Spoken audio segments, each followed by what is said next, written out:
وہ کتنا دل گداز لمحہ ہے۔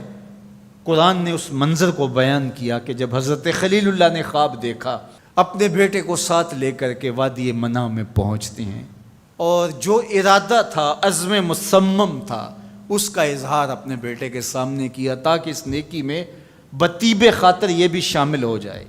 قرآن نے اس کو بیان کیا ہے۔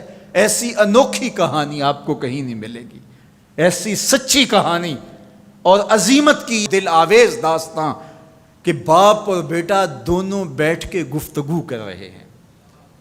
کیا گفتگو ہے؟ باپ کہہ رہا ہے کہ یا بنیا، اے میرے بیٹے۔ جو اہل زبان ہیں وہ اس کی نزاکت کو اور اس کی لطافت کو سمجھتے ہیں کہ یا بنی نہیں کہا گیا، میرے بیٹے نہیں، یا بنیا۔ جس طرح ماں لاڈ سے اپنی بیٹی کو بیٹی نہیں کہتی، میری بچڑی کہتی ہے، تو جب وہ بچڑی کہتی ہے تو اس کے اندر گوند گوند کے محبت رکھی ہوئی ہوتی ہے۔ تو یہاں ذرا لفظ دیکھیے، یا بنیا، اے میرے بیٹے۔ اللہ اکبر۔ اردو کے دامن میں کوئی اتنی وسعت نہیں ہے کہ ان لفظوں کی تعبیر ہو سکے جو شہد ان لفظوں سے ٹپک رہا ہے جو حضرت خلیل اللہ نے اپنے بیٹے کے لیے لفظ استعمال کیے۔ یا بنیا، اے میرے دل بند، اے میرے جگر کے ٹکڑے، اے میرے فرزند نونہال، میں نے خواب دیکھا ہے، اس خواب میں تجھے ذبح کر رہا ہوں۔ یہ خواب آپ یا میں دیکھیں تو ہم تو اپنی بیوی سے بھی اس کو شیئر نہیں کر سکتے، ہمارے رونگٹے کھڑے ہو جاتے ہیں، لیکن بیٹے سے کہہ رہا ہے۔ اور یہ محض خواب کسی تفنن طبع کے لیے نہیں ہے، یا محض کوئی بات سمجھانے کے لیے نہیں ہے، اس کی تعبیر کی طرف بچے کو لانے کے لیے سنایا جا رہا ہے۔ کہا بیٹا میں نے ایک خواب دیکھا ہے۔ خواب کیا ہے؟ کہ میں تجھے ذبح کر رہا ہوں، اب تو بتا تیری رائے کیا ہے۔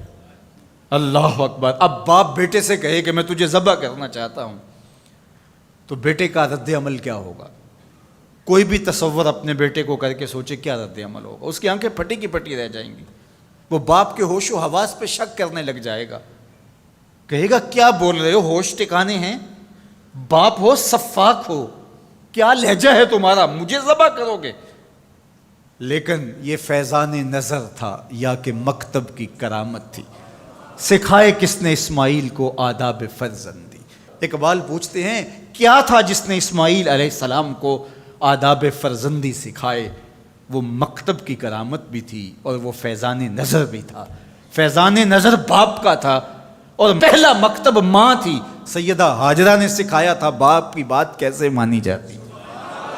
جو مائیں بیٹوں کو، بیٹیوں کو باپ کی اطاعت سکھاتی ہیں، وہ مائیں اپنی اولاد کو فرما بردار پاتی ہیں۔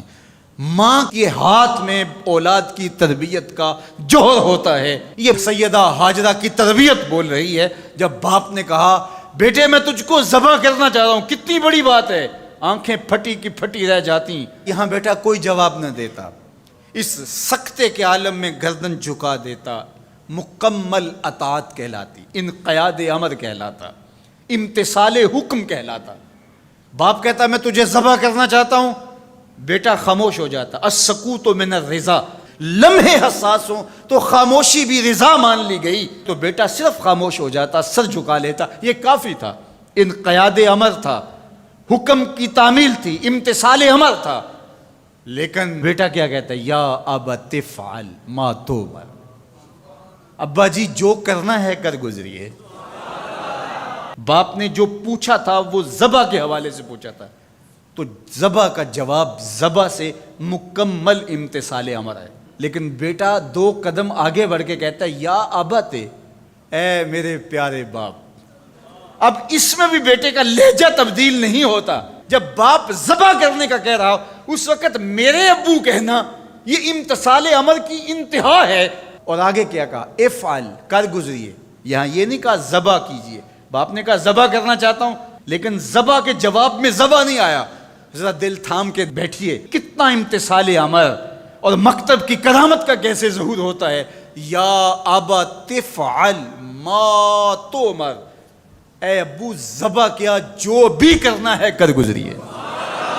ماں میں عموم ہے، عموم، ما تؤمر، جو بھی حکم ہے، ذبح کیا ہے جو بھی کرنا ہے کر گزریے، رہی بات میری تو یہ کام چھوٹا تو نہیں، ستجدنی انشاءاللہ من الصابرین، آپ دیکھیں گے میں صبر کر کے دکھاؤں گا، میں صبر کر کے دکھاؤں گا، تڑپوں گا بھی نہیں۔ اب یہ منظر قرآن نے بیان کیا، فلما اسلما، جب دونوں نے طے کر لیا۔ کیا طے ہوا؟ فلاں نمبر کی گاڑی خرید لے نہیں، فلاں پلاٹ خرید لے نہیں، فلاں پلازا لے لے نہیں۔ باپ اور بیٹے کی وادی منع میں بات کیا ہوتی ہے؟ باپ کہتا ہے میں تجھے ذبح کرنا چاہ رہا ہوں، بیٹا کہتا ہے میں ہونے کے لیے تیار ہوں۔ آپ دیکھیں گے کہ میں جنبش نہیں کروں گا۔ اب قرآن نے یہاں جو لفظ استعمال کیے، ذرا لفظوں پہ غور، فلما اسلما، یہیں سے اسلام ہے۔ اسلام یہ ہے یار کے آگے سر تسلیم خم کر دینا۔ من مانی کا نام اسلام نہیں ہے، اللہ رسول کی اطاعت کا نام ہے۔ فلما اسلما، جب دونوں نے اس بات کو طے کر لیا، دونوں راضی ہو گئے، باپ ذبح کرنے پہ راضی ہے، بیٹا ذبح ہونے پہ راضی ہے۔ وَتَلَّهُ لِلْجَبِينِ، اور باپ نے بیٹے کو پیشانی کے بل لٹا لیا، ہاتھ میں چھری پکڑی ہے۔ بوڑھا باپ اپنے نونہال بیٹے کو ذبح کرنے پہ آمادہ ہے، جس کا کوئی قصور نہیں ہے، جس کو اللہ سے دعائیں مانگ مانگ کے لیا تھا۔ اللہ اکبر، کارکنان قضاء و قدر دم بخود ہیں، آسمان بھی سوگ کی چادر اوڑے ہوئے، وادی منع تھر تھر کانپ رہی ہے، رضوان جنت اور حوریں سسک رہے ہیں، مالک قیامت آنے والی ہے۔ کہا تم بھی کہتے تھے خلیفہ ہمیں بناؤ، ذرا میرے بندے کا انداز عبادت بھی دیکھو، میرے بندے کی بانکی ادا بھی دیکھو، میرے حکم پر اس کی تعمیل دیکھو۔ اللہ اکبر، حضرت خلیل اپنے بیٹے کو لٹا کے ہاتھ میں چھری پکڑے، بیٹے کو ذبح کرنے کے لیے آگے بڑھتے ہیں، ہاتھ میں چھری لیے ہے اور گردن پہ رکھتے ہیں، اور پوری قوت کے ساتھ چھری کو گردن پہ پھیر دیتے ہیں، لیکن ایک بال بھی نہیں کٹتا۔ اس کا یہ مطلب ہی کہ چھری نے اب کام نہیں کیا، میں کیا کروں؟ کہا شاید میرے دل میں کوئی ایسی بات آ گئی جس سے چھری کو روک دیا گیا، جلدی سے چھری کو پاس پڑی لکڑی یا پتھر پہ مارا۔ لما تقطعی یا سکین، اے چھری کاٹتی نہیں ہے۔ آواز آئی الخلیل یامرنی والجلیل ینہانی، خلیل کاٹنے کا کہتا ہے، جلیل کہتا ہے خبردار ایک بال بھی کاٹا۔ پھر تیز کرتے ہیں اور دوبارہ چھری گردن پہ رکھتے ہیں۔ اللہ اکبر، گلا کٹ جاتا ہے، خون بہنے لگتا ہے۔ حضرت خلیل خوش ہو جاتے ہیں، آنکھوں سے پٹی کھول دیتے ہیں، لیکن منظر کیا دیکھتے ہیں کہ جس کو ذبح کیا وہ بیٹا نہیں، وہ تو دمبا ہے۔ اور حضرت اسماعیل پاس کھڑے مسکرا رہے ہیں، بے ساختہ زبان سے نکلا اللہ اکبر۔ تو حضرت اسماعیل بولے لا الہ الا اللہ واللہ اکبر۔ جبریل امین جو دمبا لے کے آئے تھے وہ بھی پاس کھڑے اور مسکرا رہے تھے، بولے اللہ اکبر وللہ الحمد۔ اب ابراہیم علیہ السلام کی سرشاری کا عالم، جبریل امین موجود ہیں اور دمبا پڑا ہوا ہے۔ اب ظاہر ہے بات سیدھی سیدھی ہے کہ اللہ کے حکم سے سب کچھ ہوا۔ حضرت ابراہیم علیہ السلام کے قلب اطہر کو تسلی ہو گئی، لیکن عین اس موقع پر وحی کی چمک سے منع کی وادی روشن ہو گئی، اور وحی نازل ہوتی ہے اور آواز آتی ہے وَنَادَيْنَاهُ أَن يَا إِبْرَاهِيمُ قَدْ صَدَّقْتَ الرُّؤْيَا إِنَّا كَذَلِكَ نَجْزِي الْمُحْسِنِينَ۔